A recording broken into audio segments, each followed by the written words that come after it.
Stefan has a toilet brush. You'll be flooded, you'll nice and clean for the plant. Yeah. So these old cinder blocks, which have been out, yeah, for they a were whole year. right. They were sitting outside. They were from our old house, from a chimney. So what we're going to do is we're going to make them into planters. They're ugly right now, but by the time we're done, it'll be amazing. So the first thing you have to do is to get any ash out, and since we're going to have torrential downpours for the next week, we're going to scrub them really well.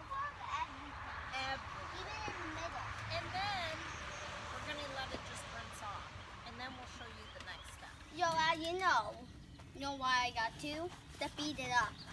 And you get these bubbles. You want to mix them up and do like a whirlpool.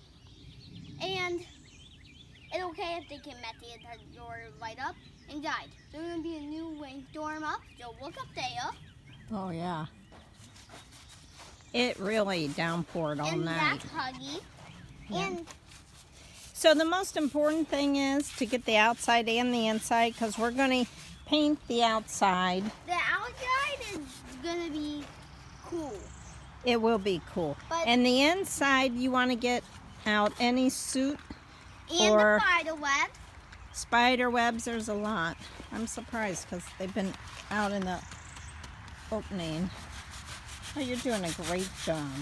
I know that, but remember, you don't have to play with water.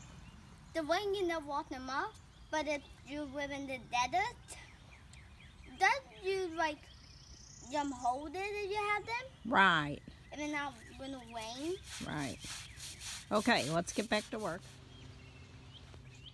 Stefan and I are finally done with the toilet brush. Finally.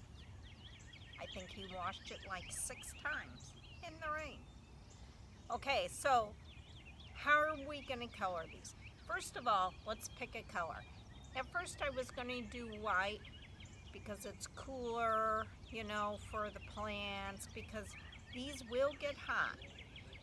However, I'm going to plant sweet potato vines, and they will cascade and cover the whole thing. So I'm going to paint it black. Since it's early, this will heat up the blocks, and I could actually plant earlier.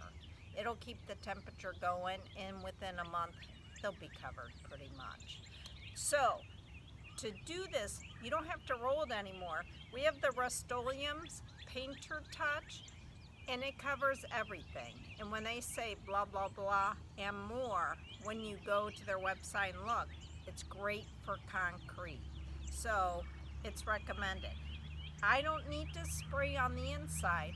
I just need to spray on the outside. So, I'm going to do a light coat, let it, harden or dry, I guess.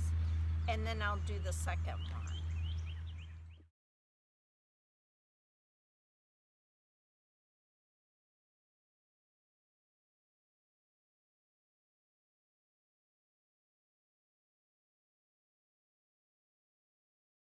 All right, the first coat's on. It's a light coat.